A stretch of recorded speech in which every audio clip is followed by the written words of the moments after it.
So it's been such a long time, like a whole week since I made a video, or more than, no, probably like a week or so. I don't remember. Anyway, so I'm here today to say what? That's why I have been making videos, because I don't be doing nothing. So I don't have anything that's like important or worthy of recording a video. But last Saturday, I went to my churros making class, and that was so much fun. So I saw Bianca say something about a churros class. So I don't think it was the same one. Her picture, like the little setup, looked different than the place where mine was. But anyway, I still found a churros making class from Airbnb Experiences, and I went to this place on Saturday, and it was like 2.5 hours or so. But it was fun. It was 2 other ladies plus myself, and then obviously the chef, pastry maker, baker lady, and like her assistant or whatever, or her sous, not even a sous chef, I don't know what he was, but he was like her assistant.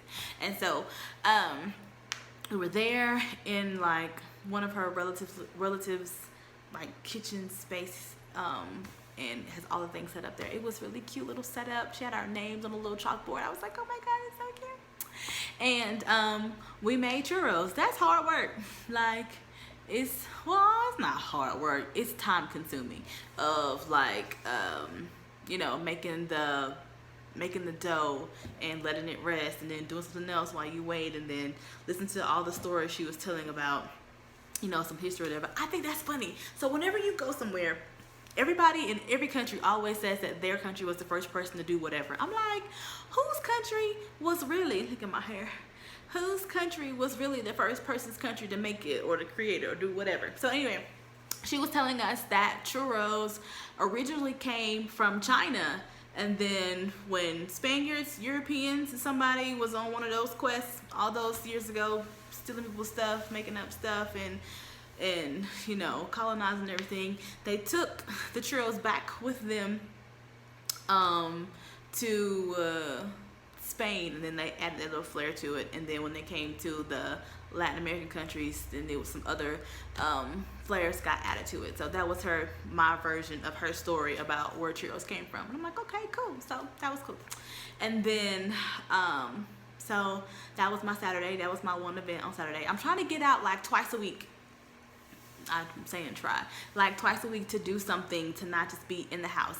And so I had this whole plan where I was like, oh, I'm gonna go to a co-working space or go out and work when I don't have calls on certain days.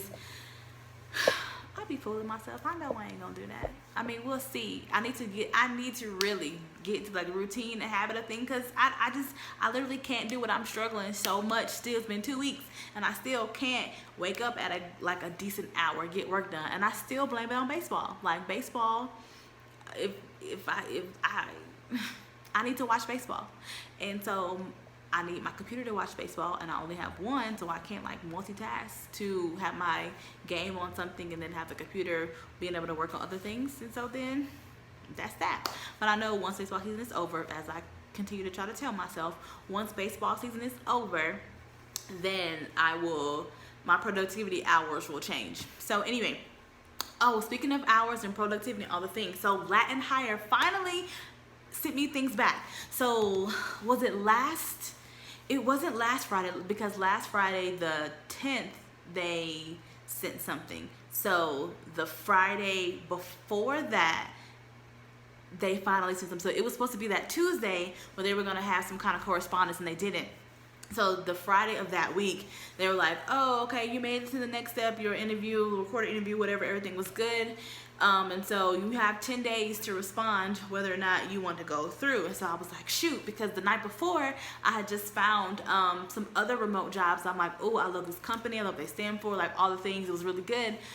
But then I was like, shoot, if I hear from them within a reasonable time frame, and I also respond to LatinHire, I won't be able to do both of those things and also get my tutoring business up and going, because that's what I really want for long term and like forever, things for my tutoring business, and not just this and that and this and that. Like, I don't need that. If I have multiple streams of income, I want it to be like some passive stuff, not things I need to actually actively work on all the time, except for like one thing. So anyway, so I was like, shoot, what do I do? They said 10 days from that day. So that was from not last Friday the 10th of September, but the Friday before then. So I waited, and I never heard anything from Bundle. And so I was like, okay, I need money. like something coming in. And so I don't want to miss the opportunity with LatinHire, or with, like, I don't want to miss the opportunity. So I went ahead and sent them an email and was like, okay, or I filled out all the things I need to fill out to say, yes, I wanted to go through the next steps, sign the contract, whatever. So, and it's the contract work. So it's not like, oh, you have to work with us for a year and then whatever. It's contracted work, so it's a little bit different. And then I had a Kickstarter call with someone yesterday. Oh my word. I need to just make a whole video about LatinHire, which I guess this could technically be it. So, oh, don't mind my fingernail. It chipped today. And so now I got one nail that's not decent and the rest look all right. Ugh, how annoying. Anyway, so, signed a contract, looked at all the schedule and the pay whatever. And so then this whole thing goes into my mind of, I just don't want to be working all the time. Like, I have Spanish class 3 days a week, then I need to work on my business. And then what if I'm thinking of like future, like when I get my clients, I'm going to be unavailable during these hours on these days, but I guess I won't need LatinHire then. But so that's the thing, when you work with LatinHire, your schedule is like LatinHire / Open English. It's 2 companies in one. LatinHire does like the one thing, and Open English does like the thing. So one company is like with the pay, with platforms, with students, and the other one is with like creating the lessons and whatever. I forgot already. But anyway, so where was I? I was thinking, I lost my train of thought. It's gone, it's gone, it's gone. It's so gone. The scheduling. Okay, so you can only, within a certain period of time, you can only change your schedule like once. And so let's say they have a period every like 2 to 4 months. Like, it's so random, every 2 to 4 months, where they have a thing for all their employees to be able to change their schedule. But like with the schedule that I'm going to make for myself whenever they send me the stuff, which should be tomorrow because I'm on a tight timeline on them. How'd they give me a timeline and they ain't even sent me the stuff? Okay, but anyway, they were like, okay, so you have one usage where in between the times where we are changing the schedule that you can change your schedule. And so then that's it. And other outside of that one window where everybody, where the time frame or where the scheduling platform is open for everybody to like make new changes for the next 2 to 3 months or 2 to 4 months or whatever. What? So there's a thing where it's like you can drop shifts and then pick up shifts, and so hopefully someone else will pick up a shift pick up your shift if you need to drop it, like if you get sick or you have an emergency or you have something where you can't take on your assigned shifts. So you also have to create availability. So let's say I'm available Mondays, Tuesdays, and Wednesdays from 8 a.m. to 12 p.m. All right, so I'm gonna submit that as my availability. So any 2-hour block between 8 and 12, they're gonna give me a shift. So it could be from 8 to 10, it could be from 10 to 12, it could be from 9 to 11, but they'll just pick a 2-hour shift. And it could be a back-to-back 2-hour shift. So you could work 4 hours back-to-back if they were to assign you that shift. And so then that's complicated, ain't it? Like, that sounds like a whole lot. And I know it doesn't help that I talk fast, so that just adds to the confusion. But even if I was talking slow, it would still be a lot to process. So I was like, oh, this is a lot, okay, but I need it. And I don't have tutoring clients right now. I'm hopeful that I will get tutoring clients. So then until I do, I'll just have to like adjust my schedule, and I will still keep, I guess, a day of like a Tuesday and Thursday, or like a Monday and Wednesday, whatever. I will keep 2 of those days free from LatinHire, so that way if I do get clients, I'll be like, okay, from this period of time I can only tutor your child from on these days because I have other obligations, and then, you know, I can change my schedule, whatever. So I'm hopeful that that's all gonna work out how I just planned it out. We'll see. Okay, so that was Churros and LatinHire and bundle. And then what else? That's really it. Like today I went to Walmart. Yesterday I didn't leave the house because if I leave the house I'm gonna spend money. So I try not to leave if I don't have to leave. Because then if I go to a coffee shop, I'm gonna buy a cappuccino and a croissant or something. So I'm going to spend money, and I don't want to spend money. So Walmart was enough money for yesterday and today. So I hung my Braves calendar up on the wall today. Now it's feeling like, you know, more like my space with the Braves calendar. I want a shelf, but who gonna carry it? and I have to buy stuff in like an Uber, so it's like too much.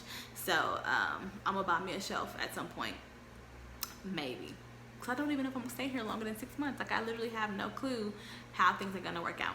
But anyway, so I went to a bigger Walmart today. Today I went to the Walmart that's next to Sam's, and I was so overwhelmed because obviously it's a new store, and you just have to learn the store. Like, you know, when your first time going to a new store, and then of course everything is in Spanish, that's like an adjustment to learning curve. So it was a lot, and this Walmart was huge. I'm like, it just didn't seem, I don't know if it didn't flow, if there was enough people, I don't know what it was, but it was a whole lot. I was like, this place is huge, and it's just a lot.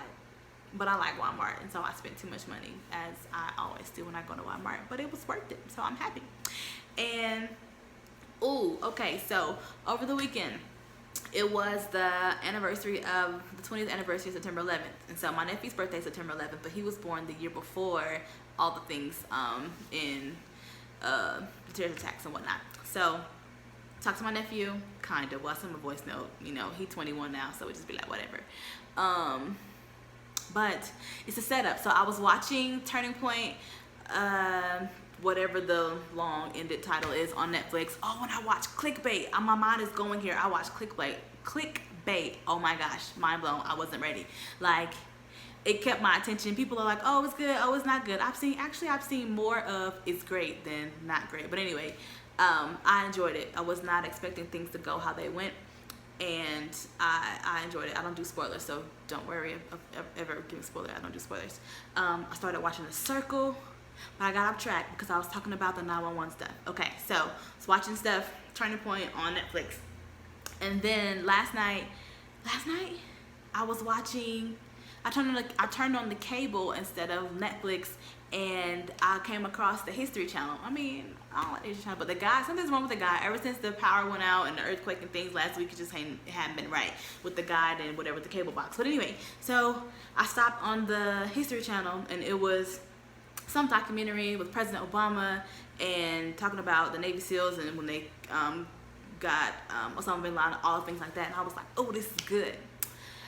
And then I texted my friend. One of my best friends is like, does this all the time. She'll be watching marathons and like spiraling for days of chain of events. And so I was like, Devani, this is on. I'm so good. I'm hooked. And she was like, yeah, that's what happened to me. And then I've been watching the same thing for like 3 days in a row, because they just play it back to back to back, one episode or one show or one other movie or whatever, and they got you hooked. And that's exactly what happened to me. I was hooked on whatever that one documentary was.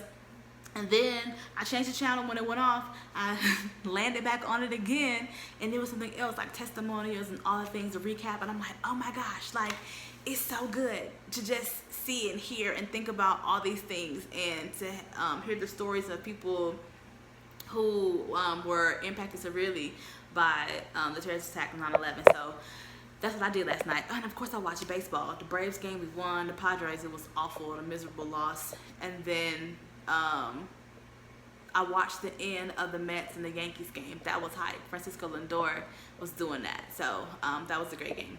But anyway, that's why I haven't been recording videos, because I haven't been doing nothing. So, but tomorrow I'm supposed to get a massage, and then it's Independence Day for Central America on the 15th, 16th. Like some of the days this week are just like Latin American independence. And so on Wednesday night, I'm supposed to go somewhere with some people to do something for the night going into Mexican Independence Day. We'll see. And it's at night. It's like 11 p.m. And I'm like, I gotta be awake at night. Like, that's late. But I guess. So I'm gonna go.